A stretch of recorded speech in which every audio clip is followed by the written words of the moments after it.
Hello बच्चों, आज हम आपके सामने एक नया टॉपिक स्टार्ट करने वाले हैं, रैंक ऑफ मैट्रिक्स। और रैंक ऑफ मैट्रिक्स इस चैप्टर को समझने के लिए सबसे पहले हमें समझना पड़ेगा इक्लन फॉर्म। ठीक है ना। तो इक्लन फॉर्म किस टाइप की फॉर्म होती है? ठीक है, जैसे हमने यहां पर एक मैट्रिक्स लिखी है और इस मैट्रिक्स के नीचे के सभी एलिमेंट्स अगर ध्यान से देखोगे तो यहां पर डायगोनल के नीचे के सभी एलिमेंट्स क्या है? जीरो हैं। इसका मतलब ये मैट्रिक्स इक्लन फॉर्म में है। इसी तरह से आप यहां इस मैट्रिक्स में देखेंगे तो डायगोनल के नीचे के सभी एलिमेंट्स यहां पर जीरो हैं। इसका मतलब ये मैट्रिक्स भी कैसी फॉर्म में है? इक्लन फॉर्म में है। तो सबसे पहले तो हमें क्या करना है, किसी मैट्रिक्स को ट्रांसफॉर्म करते करते इस फॉर्म में लेकर आना है कि उसके डायगोनल के सभी एलिमेंट, डायगोनल के नीचे के सभी एलिमेंट्स क्या हो जाएं? जीरो हो जाएं। तब वो फॉर्म कौन सी होगी? इक्लन फॉर्म होगी। और उसके बाद फिर हम डेफिनेशन देंगे रैंक ऑफ मैट्रिक्स। ठीक है ना। तो किसी मैट्रिक्स के रैंक का मतलब क्या होता है? देखो, rank of a matrix is equal to number of non zero rows. अगर वो मैट्रिक्स इक्लन फॉर्म में है तो उस मैट्रिक्स में नॉन जीरो रोज कितनी है वही उसकी रैंक होगी। नॉन जीरो रोज, नॉन जीरो रोज का मतलब यह है कि कौन सी रो इसमें ऐसी है जो पूरी पूरी जीरो नहीं है, कितनी रो इसमें ऐसी है जो पूरी की पूरी जीरो नहीं है, वही उसकी रैंक होगी। समझना, यहां पर ध्यान से देखना इसको। एक मैट्रिक्स हमने ये ली है तो सबसे पहले हमें देखना है कि ये इक्लन फॉर्म में है या नहीं है। अगर ये इक्लन फॉर्म में चेक करना है तो हम क्या करेंगे, डायगोनल के सभी एलिमेंट्स देखेंगे, डायगोनल के नीचे के सभी एलिमेंट्स यहां पर जीरो होने चाहिए। ठीक है। तो डायगोनल ये है और डायगोनल के नीचे के सभी एलिमेंट्स यहां पर क्या है? जीरो है। इसका मतलब ये इक्विवेलेंट फॉर्म में है। और अगर ये इक्विवेलेंट फॉर्म में है तो हमें देखना है इसके रैंक को निकालने के लिए इसमें नंबर ऑफ नॉन जीरो रोज कितनी है, यानी ऐसी कितनी रोज हैं जो पूरी की पूरी जीरो नहीं है। ठीक है ना। तो ये जीरो देखो, इसमें सारे के सारे एलिमेंट इसमें जीरो नहीं है, इसमें भी सारे के सारे एलिमेंट जीरो नहीं है, इसमें भी सारे के सारे एलिमेंट जीरो नहीं है। तो उसमें तीन रो ऐसी है जो पूरी पूरी जीरो नहीं है। इसका मतलब यहां पर इसकी रैंक क्या होगी? थ्री होगी। और रैंक को हम लिखते हैं इस साइन से रो से। तो यहां पे देखो, rank of A, rank of A यहां पर क्या होगी? थ्री होगी, क्योंकि इसमें number of non zero rows three है। अगर हम इस वाली मैट्रिक्स की बात करते हैं तो ये देखिए, डायगोनल इसका ये डायगोनल है और डायगोनल के नीचे के सभी एलिमेंट्स यहां पर क्या है? जीरो है।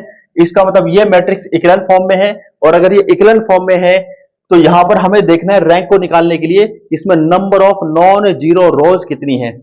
अब नंबर ऑफ नॉन जीरो रोज को कैसे चेक करेंगे हम? यहां पर देखिए, इस रो के अंदर सभी एलिमेंट जीरो नहीं है, इस वाली रो के अंदर भी सभी एलिमेंट जीरो नहीं है, लेकिन इस वाली रो के अंदर सभी एलिमेंट जीरो हैं। ठीक है ना।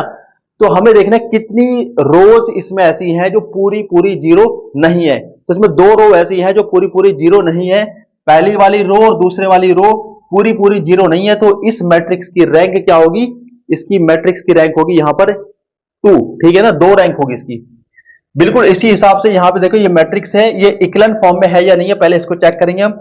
यहां पर ये इसका डायगोनल है और डायगोनल के नीचे के सभी एलिमेंट्स यहां पर क्या है? जीरो है। इसका मतलब ये मैट्रिक्स कैसी फॉर्म में है? इक्विवेलेंट फॉर्म में है। अब अगर ये इक्विवेलेंट फॉर्म में है और रैंक निकालनी है तो हमें देखना पड़ेगा कि यहां पर नंबर ऑफ नॉन जीरो रोज कितनी है। तो ये वाली रो पूरी पूरी जीरो नहीं है, ये भी रो जीरो पूरी पूरी पूरी जीरो नहीं है, और ये वाली रो भी पूरी पूरी जीरो नहीं है, लेकिन ये वाली रो यहां पर पूरी पूरी जीरो है।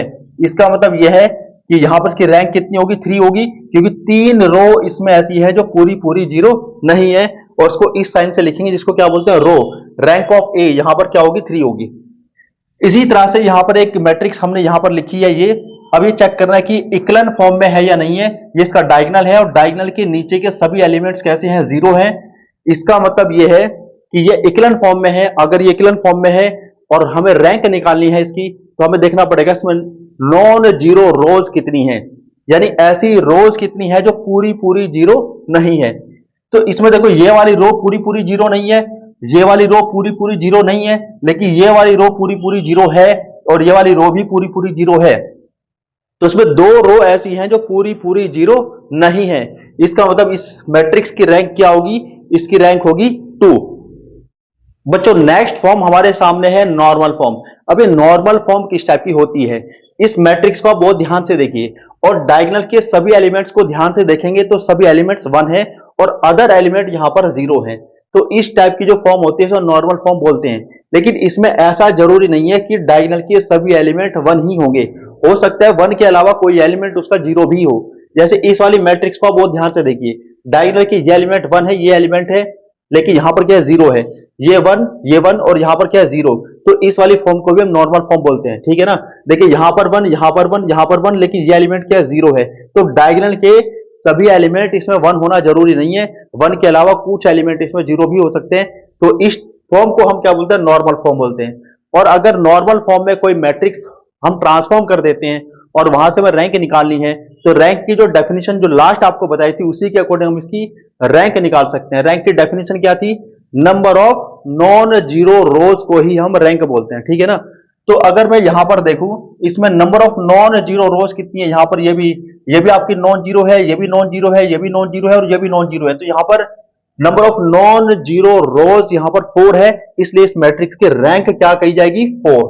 अब इस वाले मैट्रिक्स को बहुत ध्यान से देखें, तो यहां पर देखो ये रो पूरी पूरी जीरो नहीं है, ये भी पूरी पूरी जीरो नहीं है, मतलब ये नॉन जीरो है, ये नॉन जीरो है, लेकिन ये जीरो है। इसका मतलब यहां पे इस मैट्रिक्स की जो रैंक है वो क्या होगी, 2 होगी।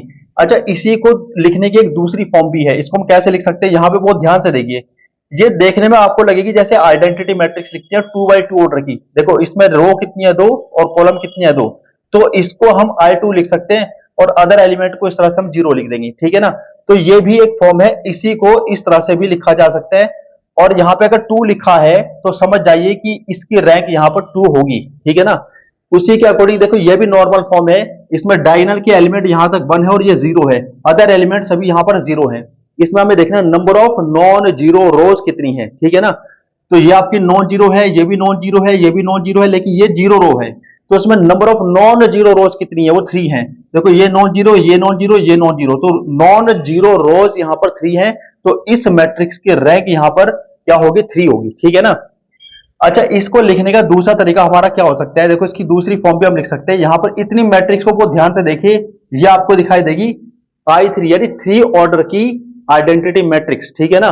तो इस फॉर्म को हम I3 लिख देंगे, अदर एलिमेंट को हम इस तरह से शो कर देंगे। तो इस मैट्रिक्स को हम नॉर्मल फॉर्म को इस तरह से भी शो कर सकते हैं।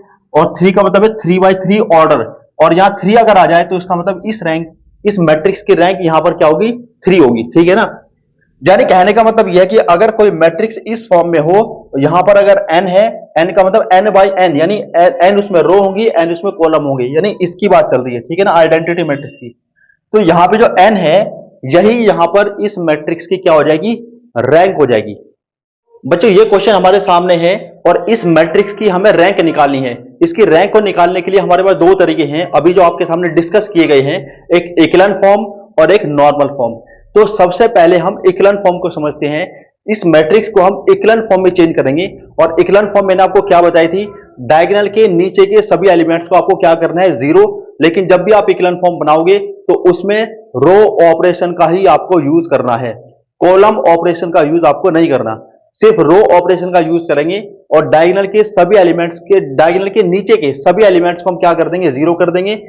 लास्ट में जो भी आपकी फॉर्म बचेगी, यानी इक्विवेलेंट फॉर्म जो आपकी बन जाएगी, उसमें आपको नंबर ऑफ नॉन जीरो रोज आपको चेक करनी है, वही उस मैट्रिक्स की रैंक हो जाएगी, ठीक है ना। तो स्टार्ट करते हैं, इसमें क्या करेंगे। सबसे पहले तो जब आप इसको इक्विवेलेंट फॉर्म में चेंज करने के लिए स्टार्ट करोगे, तो याद रखना आप कोशिश ये करोगे कि इसका जो फर्स्ट एलिमेंट है यहां पर 1 होना चाहिए। अगर 1 नहीं होगा तो डिवाइड करके भी बनाया जा सकता है, ठीक है ना। लेकिन अगर पहले से ही 1 है तो आप स्टार्ट कर सकते हो, डायरेक्ट स्टार्ट कर सकते हो। तो उसमें क्या करेंगे, अगर यहां पर 1 है तो इस रो को हम सेम लिख देंगे। मैंने आपको पहले ही बता दिया कि जब आप इक्विवेलेंट फॉर्म बनाते हो तो इक्विवेलेंट फॉर्म में आपको सिर्फ और सिर्फ रो ऑपरेशन का ही यूज करना है। अब इसमें क्या करेंगे, हम सबसे पहले देखेंगे इस रो के अंदर पहला जो एलिमेंट है 1 है, और 1 के नीचे के ये एलिमेंट्स हमें क्या करने हैं, 0 करने हैं, ठीक है ना। तो यानी ये आपकी रो, आपकी ये सेकंड रो है, ये थर्ड रो है, यानी आपको R2 यानी सेकंड रो में और R3 यानी थर्ड रो में चेंज करना है। लेकिन थर्ड रो में ध्यान से अगर देखो, यहां पर पहले से ही 0 बना हुआ है, यानी थर्ड रो में हमें यहां पर कोई भी चेंज नहीं करना। यानी चेंज अगर करेंगे हम तो सेकंड रो में करेंगे, वो भी यहां पर 2 बनाने के, 2 को 0 बनाने के लिए, ठीक है ना। क्या करेंगे हम, इस वाली रो को तो हमने सेम लिखा है 1 2 3, अब इसकी हेल्प से हमें यहां और यहां 0 बनाना है, ठीक है ना। एक मैं आपको थोड़ा हिंट दे देता हूं, जैसे मैंने यहां पे लिखा ABC, यहां पे लिखा मैंने DEF, और यहां पे लिखा हमने GH और I। मान लो इसको हमें किस में चेंज करना है, इक्विवेलेंट फॉर्म में। तो उसमें प्रोसेस क्या है इसका, तो आपको क्या करना है, इस वाले एलिमेंट की हेल्प से आपको यहां और यहां जीरो बनानी है, यहां पे जीरो बना दी और यहां पे जीरो बनानी है। उसके बाद जो नेक्स्ट स्टेप होगा उसमें इस वाले एलिमेंट की हेल्प से आपको यहां पर जीरो बनानी है, यहां फिर यहां पे लास्ट वाला ये एलिमेंट आपको बचेगा, ठीक है ना। अब ये डायगोनल आपका बन जाएगा और डायगोनल के नीचे के एलिमेंट आपको क्या बनाने हैं, जीरो बनाने हैं, ये चीज करनी है आपको, ठीक है। तो ये इसमें प्रोसेस इसका यही हम इसमें करने वाले हैं, बहुत ध्यान से इसको देखिएगा।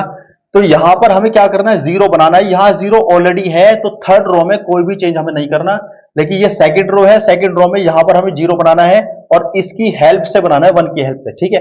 तो अगर मैं इस वाली रो को 2 से मल्टीप्लाई कर दूं, क्योंकि यहां पर 2 है, अगर मैं इसकी 2 से मल्टीप्लाई करके इसमें से इसको माइनस कर दूं तो यहां पर जीरो बन जाएगा, ठीक है ना। तो याद रखना, जिसमें चेंज करोगे आप सेकंड रो में अगर चेंज करो तो सेकंड रो में से ही आप माइनस करोगे, सेकंड रो में ही आप प्लस करोगे, ठीक है ना। तो आप क्या करोगे, आपने फर्स्ट वाली रो की मल्टीप्लाई 2 से की, सेकंड रो में से माइनस कर दे, तो यहां पे ऑपरेशन ऐसे लिखा जाएगा, R2 में से आपने माइनस किया 2R1 को, मतलब फर्स्ट रो की 2 से मल्टीप्लाई करके सेकंड रो में से उसको माइनस कर दिया। जिसमें चेंज करोगे उसमें से ही आपको माइनस करना है, ठीक है। ये साइन किस चीज का है, ये साइन है इक्विवेलेंट का, मतलब जो भी आप इसमें चेंज करके ये मैट्रिक्स बनाओगे तो ये इक्विवेलेंटली इसके इक्वल होगी, ठीक है ना। ये मैट्रिक्स इसके इक्विवेलेंट होगी, ये कहा जाएगा, ये इक्विवेलेंट का साइन होता है यहाँ पे, ठीक है। तो हम क्या करेंगे, यहाँ पे जीरो बनाने के लिए इसकी 2 से मल्टीप्लाई करके इसमें से माइनस कर देंगे। देखो अगर 2 से मल्टीप्लाई करेंगे 2 बन जाएगा और 2 माइनस 2 क्या आएगा, 0। इसकी 2 से मल्टीप्लाई करेंगे 4 बनेगा, 1 माइनस 4 क्या आएगा, -3। इसकी 2 से मल्टीप्लाई करेंगे 6 बन जाएगा, 0 माइनस 6 आपका -6 हो जाएगा। यहां पर पहले से ही 0 है तो यहां पे कोई भी चेंज हम इसमें नहीं करेंगे, इसको सेम लिख देंगे 0 1 2। अब हमें क्या करना है, यहाँ पे इसकी हेल्प से हमें यहां पर 0 बनाना है, लेकिन अगर यहां पर 1 हो तो हमारे लिए बहुत अच्छा है। अगर यहां पर 1 नहीं है तो यहां पे 1 बनाया जा सकता है डिवाइड करके, ठीक है ना। तो एक काम कर सकते हैं हम, इस वाली रो में कुछ भी चेंज नहीं करना, 1 2 3 फर्स्ट वाली रो को हमें सेम लिखना है। सेकंड वाली रो में अगर यहां पर 1 बन जाए तो बहुत अच्छा रहेगा, तो 1 बनाने के लिए -3 से इसको डिवाइड कर लेते हैं। हमने क्या किया, सेकंड वाली जो रो है इसमें यहां पर 1 बनाने के लिए हम क्या करेंगे, इसको हम डिवाइड कर देंगे, यानी सेकंड वाली रो को हमने डिवाइड कर दिया, किससे, -3 से डिवाइड कर दिया, ठीक है ना। तो -3 से इसको डिवाइड करेंगे, यहां पर क्या बन जाएगा 0, ये 1 और ये क्या बन जाएगा 2। अब यहां पे इसको हमने लिखा सेम 0 1 और 2। अब देखो हमें क्या करना था, मैंने देखो इसकी हेल्प से यहां और यहां 0 बनाई, अब इसकी हेल्प से मुझे यहां, मतलब इसकी हेल्प से यहां 0 बनानी है, तो इसमें से अगर इसको डायरेक्ट माइनस कर देंगे हम तो यहां पर 0 बन जाएगी, ठीक है ना। ये नेक्स्ट स्टेप हमारा होगा। तो यहां पे क्या करेंगे हम, हमने क्या किया, थर्ड रो में चेंज किया, और थर्ड रो में चेंज किया कैसे किया, थर्ड रो में से हमने सेकंड रो को माइनस कर दिया, ठीक है। तो फर्स्ट रो 1 2 3 को हमने सेम लिखा, 0 1 2 इसको भी हमने सेम लिखा, और इसमें से इसको माइनस करेंगे 0, 1 माइनस 1 क्या आएगा 0, 2 माइनस 2 क्या आएगा हमारा 0। अब ध्यान से देखो, इसमें डायगोनल के नीचे के सभी एलिमेंट यहां पर 0 बन चुके हैं, और डायगोनल के नीचे के सभी एलिमेंट 0 बन जाए तो इस फॉर्म को इक्विवेलेंट फॉर्म बोलेंगे। इसमें नंबर ऑफ नॉन जीरो रोज को हम रैंक कहेंगे। तो यहां पर इस मैट्रिक्स की रैंक क्या होगी, देखिए यहां पे इसमें नॉन जीरो रो, ये भी नॉन जीरो है, ये भी नॉन जीरो है, ये लेकिन ये जीरो रो है, ठीक है ना। तो नंबर ऑफ नॉन जीरो रो यहां पर 2 है, तो इसका मतलब इस मैट्रिक्स की रैंक यहां पर 2 होगी। बच्चों नेक्स्ट क्वेश्चन हमारे सामने ये है, इसको हमें इक्विवेलेंट फॉर्म में चेंज करना है, उसके बाद हमें इसके रैंक बतानी है, ठीक है ना। तो इसमें क्या करेंगे हम, सबसे पहले डायगोनल के नीचे के सभी एलिमेंट को क्या करना है 0। देखो डायगोनल के नीचे के सभी एलिमेंट को क्या करना है 0, तो इसमें डायगोनल ये बनेगा। अच्छा इसमें देखोगे, इसमें रो कितनी है 1 2 3, इसमें कॉलम्स कितने हैं 1 2 3 4। तो अगर इस टाइप की मैट्रिक्स आपके सामने आ जाए तो उसकी इक्विवेलेंट फॉर्म किस टाइप से बनेगी, जैसे मैंने यहाँ पे लिखा A B C D, और यहाँ पे लिखा मैंने E F G और H।